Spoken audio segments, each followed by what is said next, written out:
አንድ አጭር ትሪክ አሳያችኋለሁ፣ በደንብ ተከታተሉ።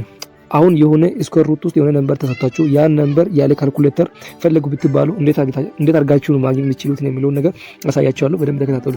መጀመሪያ ይሄን ፎርሙላ በደንብ መያዝ አለባችሁ። x + y አለ፣ ከዛስ 2 ታይምስ ራዲካል y አለ። ይሄ 8ቱ የሚያመለክተው እዚህ ያለውን x ነው የሚያመለክተው። y ደግሞ ለ8 የሚቀር ፐርፌክት ስኩዌር ማለት የሆነ ቁጥር ከራሱ ጋር ተባዝቶ የሆነ ነምበር ስታደለ ያ ነምበር ምን ይባላል? ፐርፌክት ስኩዌር ይባላል። አሁን ለምሳሌ ለ8 የሚቀር ፐርፌክት ስኩዌር ስንት ቁጥር ነው? 9 ቁጥር ነው። 9 ቁጥር ለ8 የሚቀር ፐርፌክት ስኩዌር ነው። ምክንያቱም 3 ሲበዛ ስንት ይሰጠናል? 9 ይሰጠናል ማለት ነው። አሁን ይሄን በዚህ ካልኩሌተር ቦታ ተክተን ማግኘት ነው ያለብን። ኤክስ ማን ብለናል? 8 ብለናል። 8 ሲደመር ዋይ ደግሞ ለ8 የሚቀር ፐርፌክት ስኩዌር ነው ብለናል። ለ8 የሚቀር ፐርፌክት ስኩዌር ማን ነው? እሱ 9 ኦቨር ከዚህ ያለው 2 አለ። 2 ሲባዛ ራዲካል 9 ታደርጋላችሁ ማለት ነው።